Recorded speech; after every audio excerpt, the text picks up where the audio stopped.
Good evening again, everybody. Tonight I've got the story of some people, these ones here, what you see.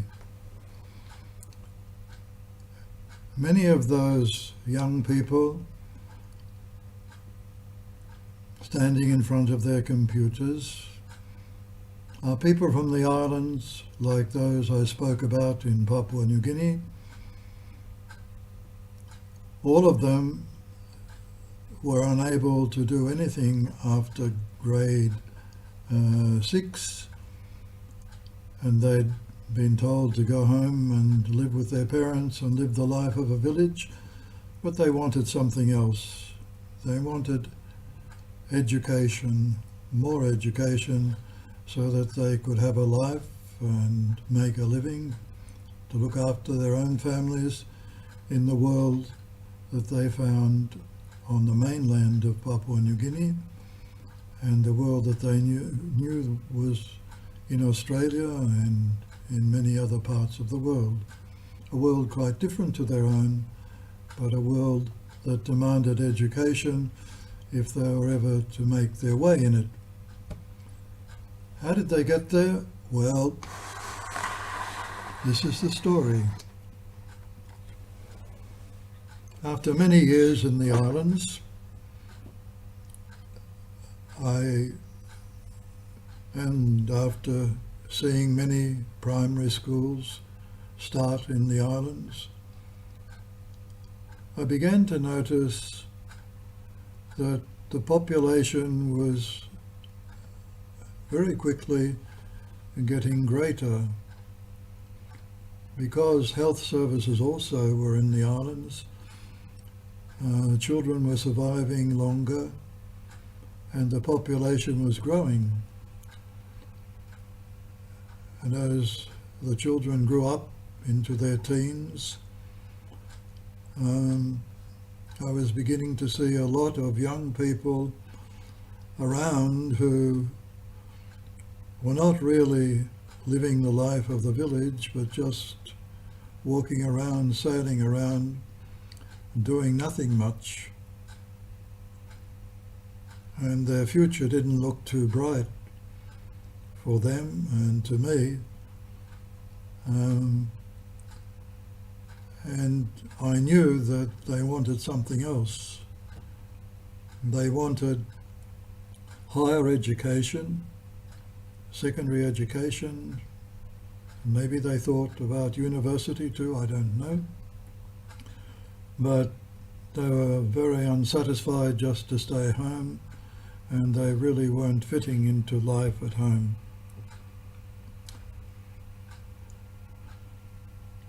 As I told you before, 70% of those graduating from the primary schools in the islands got nothing from the government.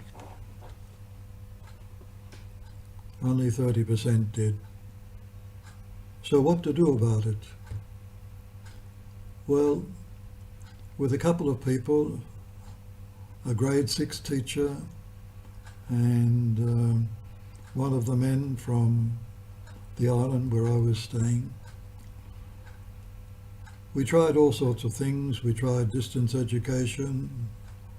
There was a distance education institute in PNG, but we were too far away to make any headway with that. The University of PNG by that time was getting out courses for those who wished to prepare for university, but who, for some reason or other, hadn't gone very far in their education. But that was no good. It was communications were very difficult with the mainland, and it was expensive, and the young people that I was trying to help didn't have much money at all. So in about 2007, 2008, I heard about online education on the internet. So I looked at that and I thought, well, we'll give this a go. So with an old classroom, we set it up, got some donated computers, and got given a small satellite communications dish which we set up on the roof, and we got the internet on that, and we experimented with that. And we found a web school in Ireland. You could log into it or enroll in it over the internet. And it had all the kinds of classes and courses that these young people would want if they wanted to complete their higher education, grade 12. So we started that with 20 students in an old classroom, and after a year or two we graduated to another classroom which was a bit more roomy, and we got some more computers given to us, we got some more students, and by maybe 2012 at the island we had about 100 students, and we were looking at what we might do for all the hundreds of students left on the islands that couldn't come in, because 100 was real as much as we could cope with, perhaps even more. So we decided that we'd put in a Wi-Fi system, a wireless communication system, to the various islands and build a little classroom there in each village so that the students wouldn't have to come to our island but stay in their village.